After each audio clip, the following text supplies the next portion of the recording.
So Clayton joined our last session in May, and we had some really interesting discussions going on at that session. And the thing that stuck out in my mind was around how it can be really difficult when you start a business to get momentum behind it, get people to sort of buy into it, especially when you don't have a physical product. And Clayton said, you know, you just need to start doing something, and then people will follow, and momentum will follow. And that really stuck in my mind.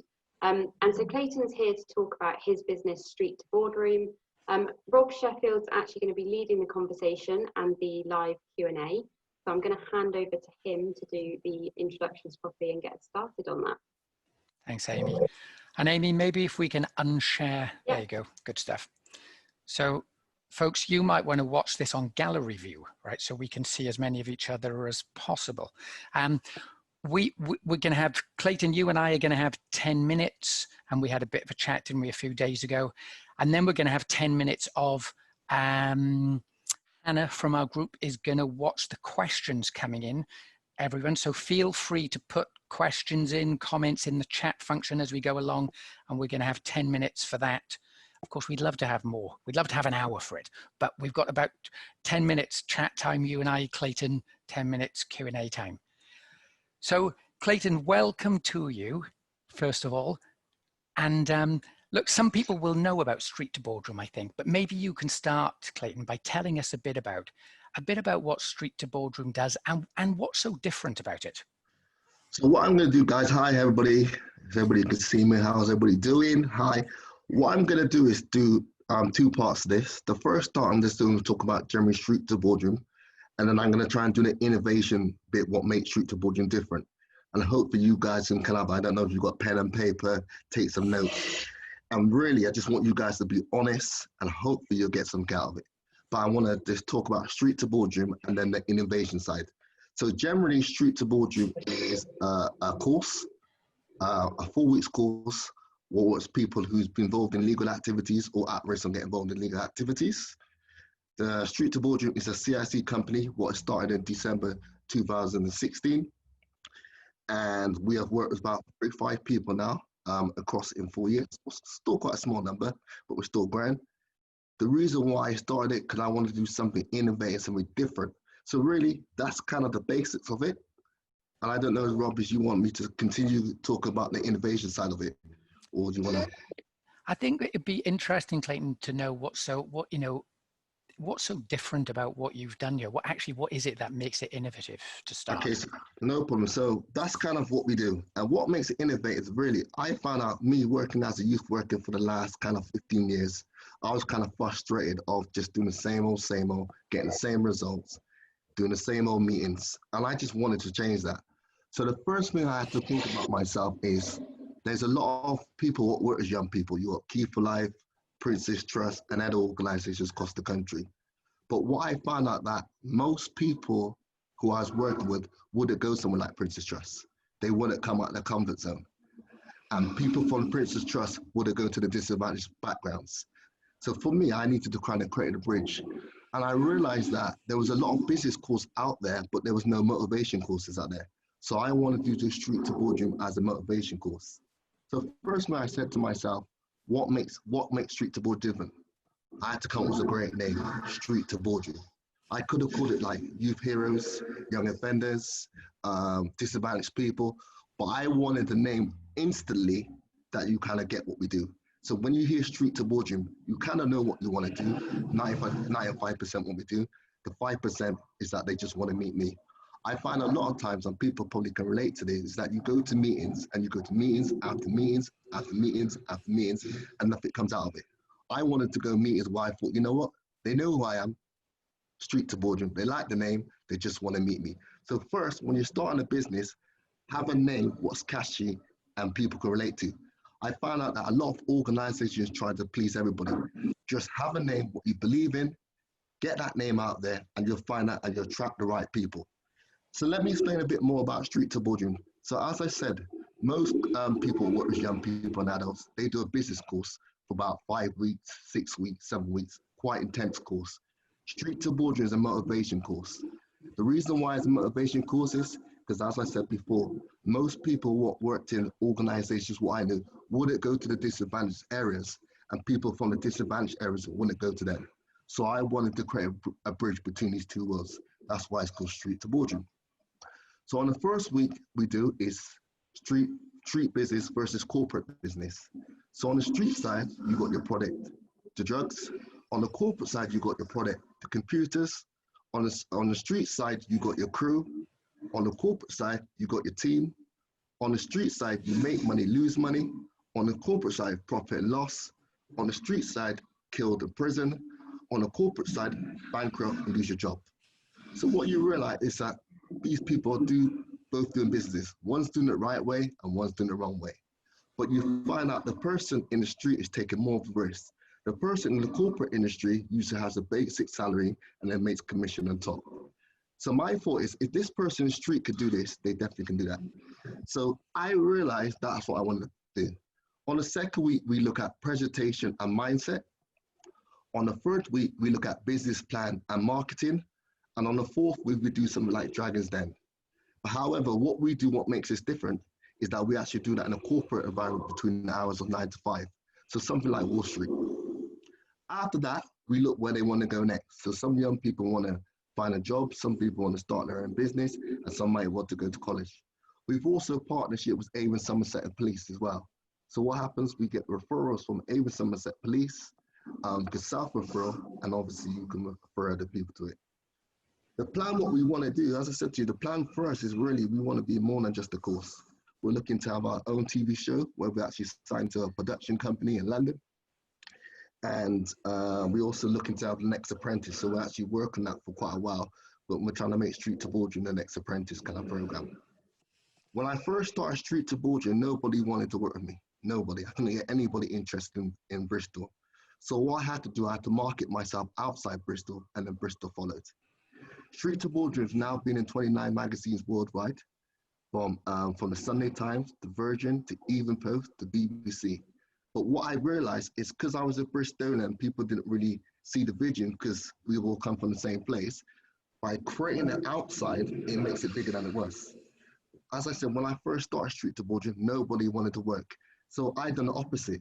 I made it into, I got all the publicity behind it, building it first, and then people came.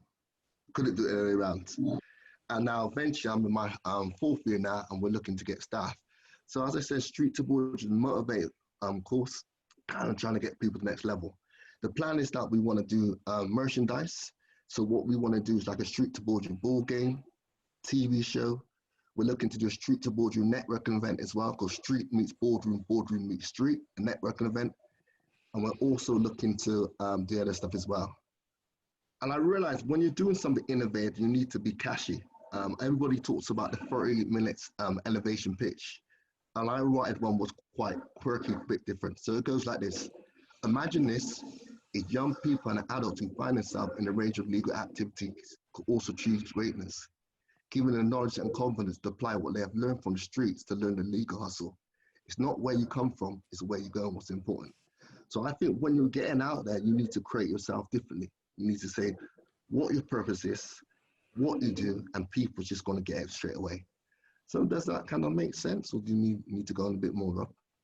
Clayton, it makes loads of sense. And look, I see people dropping stuff in the chat. They will have questions. I love the TV idea. Yeah. Yeah, could you, I mean, can you say a bit more about that? That would be interesting. So we'll be trying quite a while. I think, when was it? Last year we got signed, we done something on the BBC West, was called Behind the Front Line. Now I went to BBC Bristol at the time, and we was looking to get a half-an-hour program. And the person at BBC said to me, that doesn't happen here. I said, I think we can get a half-an-hour program. So what happened, one of the BBC staff liked me, she brought it to London, and we got a half-an-hour program called Behind the Front Line. From that, we had a lot of production companies contacted. I think we had about 25. We didn't have one production company from Bristol. All of them was out of Bristol. I think about 20 of them was out from Bristol. One was from Cardiff, and and a few from Manchester. We had no production company from Bristol who wanted to sign us at that time. So from that, we got a production company in London now, and we tried to looking around. And what we want to do is Street to Boardroom be the next apprentice. So what happens is this: you follow about 10 people all the way through, but they don't get sacked every week. So you're following the same people all the way through, and the person who gets the most points at the end of the show gets the job, basically. But we truly believe that the person who actually wins it, who gets the job, we think other people will get the job as well. So for example, it might be me, Rob, and Sandra. This week, Rob gets more points. Sandra gets more points next week. I get more points the other week. But the person who has the most points at the end of the show is the person who gets the job. But we truly believe that you'll obviously get a job as well, and Sandra will get a job as well. So really, we want to make it quite an edgy, quite different. We want to relate to Street to Boardroom. So we're going to do that in a corporate environment. There'll be 3 of us as well running it. So it'll be myself and 2 more people. And the plan is really to just, if I'm honest, to just make Street to Boardroom kind of a worldwide kind of brand and help as much people as possible. But the true thing is, when I started Street to Boardroom, I didn't look at the money. I looked at the idea. Because I think a lot of times with businesses and a lot of people, they focus too much about the money. But I truly believe if you're looking to change the world and you do something different, the money will come. And with me, I started independently, and now we're starting to grow organically. And the great thing about it is we're not signed to any, we haven't got no restrictions, a lot of red tapes. It's just myself, and now I'm starting to build my team. And now the person who runs the course now is a street person and it's a corporate person as well. Now these people come from 2 different backgrounds. They were never met, but now they're going to be starting running the Street to Boardroom together as well. So for us, it's about, our mission is about, is what you see is what you get, but also being innovative, being cool, be yourself, and saying, you know what, it is cool to be in business. You can be a business person and just be a normal way of tracksuit or wear a pink top like myself. I don't know, but just be yourself, really. So it's about someone coming from nothing but achieving something great, really. That's what Street to Boardroom means. And Yeah. it's quite surprising because I get a lot of corporate people quite interested in Street to Boardroom as well. And it's not because they've been involved in crime, it's because they look at themselves as an underdog story. So a lot of females come up to me and say, I can relate to this. But why they can relate to it, because it's someone coming from nothing, achieving something great. And Street to Boardroom has allowed me a lot of stuff. I now sit on the board for the UWE. So I sit on the business and law board for UWE. No background in business, just had an idea and they just said, this guy's a bit different. So I think once you know who you are and you're true to your beliefs, you'll attract the right people. I think we're all making a million different connections here. Yeah, sorry about that. Yeah, it's okay. And look, I think, obviously we could talk for much longer, right? Definitely. But I think we're going to hand over to Hannah. And Hannah, you can kind of pick the first question you want to ask. And Clayton, we probably won't get through them all, but of course you can respond to people directly in the chat kind of after this as well. Okay, Hannah. Okay, so there was a question from Richard Wilson who says, can Clayton tell us about some of the success stories from the 4 years so far? Yeah, so let me tell you how it works. So most people we get, most of our courses will have about 10 people. And the biggest success what we've had is, well, we've had a guy who's opened up 2 restaurants in 1 year. So that's kind of biggest one. Also, the biggest success what we have is that we get quite a lot of referrals from the police. And overall, if we take about 5 referrals from the police, usually probably have about 2 re-offend. So our success rate is quite wide, but most people come to me when they've kind of done what they've done and they want to change their life. So we're looking at a success rate probably about 50 to 40%. Okay, and what sort of industries do the people who actually go on to kind of work in the boardroom, what industries do they work in? So what they want to do, a lot of people want to start their own business. As I said, we had a guy who started his own restaurant. Some of them don't actually know what they want to do. They just want to kind of do something different and they can relate to Street to Boardroom because it talks the language what they want. But I find out that most people want to go into graphics, music, and usually start their own restaurant. That's kind of the main one, music, sports, kind of stuff like that, really. And has anyone gone on to work in those types of businesses in Bristol or other areas? We've had a lot of people done like freelance stuff, so that's what we have. We've partnered with Opus recruitment company, so we're trying to get more people into the recruitment industry as well.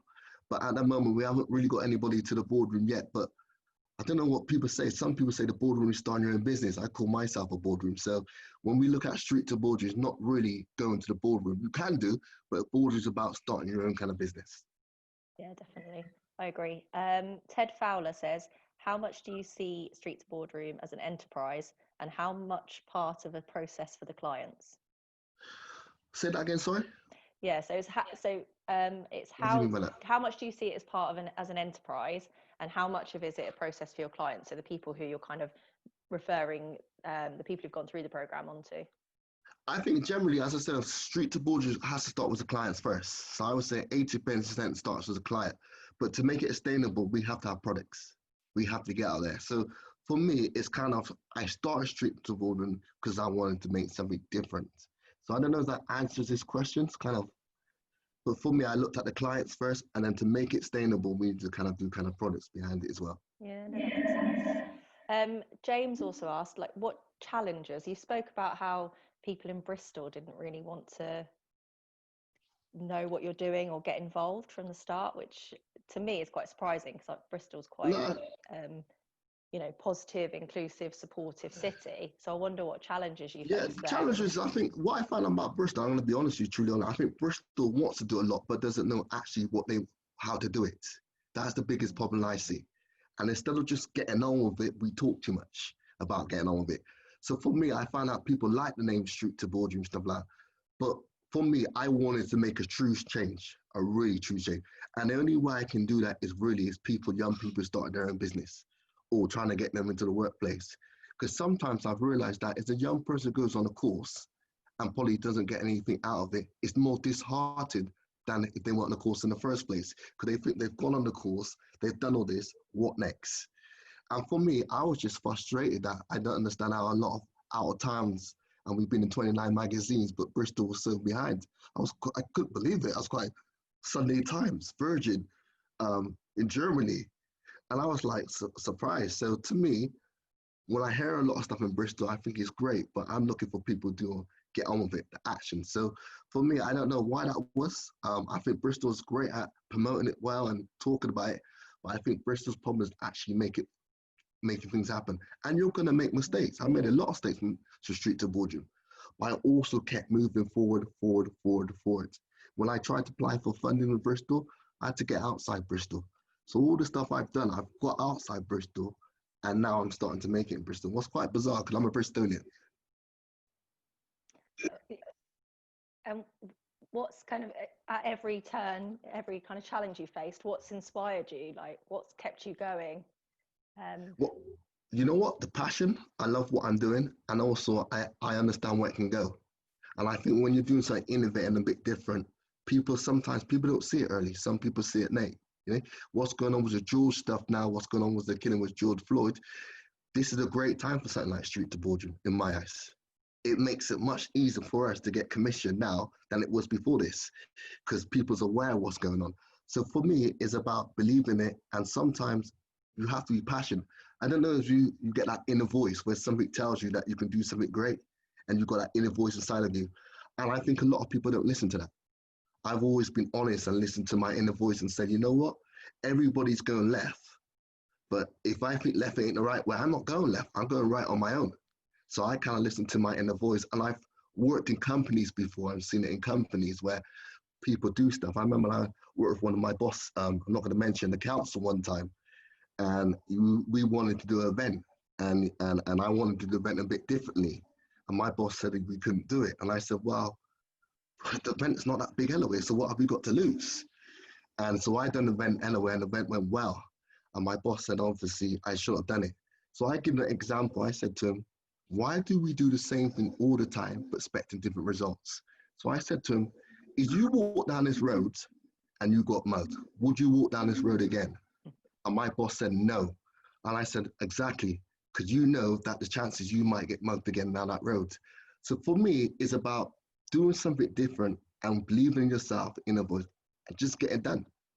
And as it goes well, it goes well. Yeah, it's the definition of insanity, isn't it? Insanity, doing the same definitely. thing over and over again and expecting a different result. And I think that's and personally, I think that's one of Bristol's biggest problems, that we do the same thing over and again, expecting different results. Yeah, no, I agree with you. Brilliant, that's Mel, good. I'm sure I see a lot of people nodding. So, Yeah. Mel Rodriguez has asked a question saying, with the recent step change in people understanding the importance of the Black Lives Matter movement, do you think there is now a better opportunity to shift the makeup of boardrooms? You know what, Mel? I think at the moment, to be honest with you, I think we don't know how serious this is, because at the moment it's out there. Everybody wants to jump on the bandwagon. People want to do stuff for the sake of doing it. So it's very hard to tell now. This is kind of Black Lives Matters is kind of the buzzword. Everybody wants to get involved in it. But you ask a lot of Black people, BME people, be fighting things like this for years. This is nothing too new to us. We've seen it. So I think, in a way, I'm not too sure this is the right time. I personally think let's make it calm down when it gets a bit calmer, and then we can go from there. But at the moment, I think it's a buzzword. Everybody's interested, everybody's excited, but I don't know how long this is going to last. And I've seen that many times. I remember diversity was one of the big ones. Let's talk about inclusion, diversity, and the next subject is something else. So at the moment, I think it's a great time, but I don't know how long that will last. Hannah, just to say, maybe we've definitely got time for another question, maybe another couple. I was going to do one more and then ask, because I think based on that question, the next follow-on question would be, how do you think BIG as a group could support you with what you're doing at Street2Boardroom, or make sure that that moment does last, that it does continue, and that we do actually see real change and we do actually take action rather than just talk about it? I think generally, just to support me, obviously getting the word out there, mentoring, and open up, like, obviously job opportunities as well. So that's what I'm looking for, really, that kind of support where we're going to get the right people. Because for me, I didn't come from no business background. I've got a letter from the Prime Minister, Theresa May, last year. We've been in 29 magazines. I tried for loads of jobs, marketing jobs. Even when I had 29 magazines, I sent it to a company. I didn't get an interview. And I had 29s. And I said, I don't even need to tell you, just go on the website. So for me, I'm looking for people who want to make a true change and want to give opportunities. So mentoring, job opportunities, work experience, and truly want to make a difference. Because the bottom line is, from my experience, I didn't have all that, and I was able to grow something organically. So I'm not the only person like that. So that's the kind of people I'm looking for, really, who say, you know what, I believe in this person. Let's give this person an opportunity and a chance. Okay, that's good. So by helping you get the word out there, and then Definitely. Also, I guess, if we're working with people, or we know people who could maybe direct people your way, to be either boardroom support or, people from the streets who might benefit from your program, then that as well. Yeah. Definitely. Yep. Okay. Rob, I'll pass over to you. I think that's all. Okay. Clayton, there's a lot of appreciation for you in the chat. Have a look at it when you get a chance to do it. So look, thanks very much. And we know we could go into this in much more depth, don't we? And I think, look, if you want to contact Clayton directly, of course, do it during this and after it. But thanks, Clayton, for joining us. It's been a really insightful, and yeah, I think our heads are buzzing, right, with thoughts. No problem. But I think we're going back to, thank you, Clayton, back to Amy, I think, for next steps. Yeah, and I just want to reiterate, thank you for coming on and having that conversation with us. And it'd be really great if you can share some more information about the programme and how we could all get involved in things like the mentoring and job opportunities. Definitely. Feel free to share that in the LinkedIn group, so that we can get some messaging out and try and find some more people who want to be mentors. Thank you.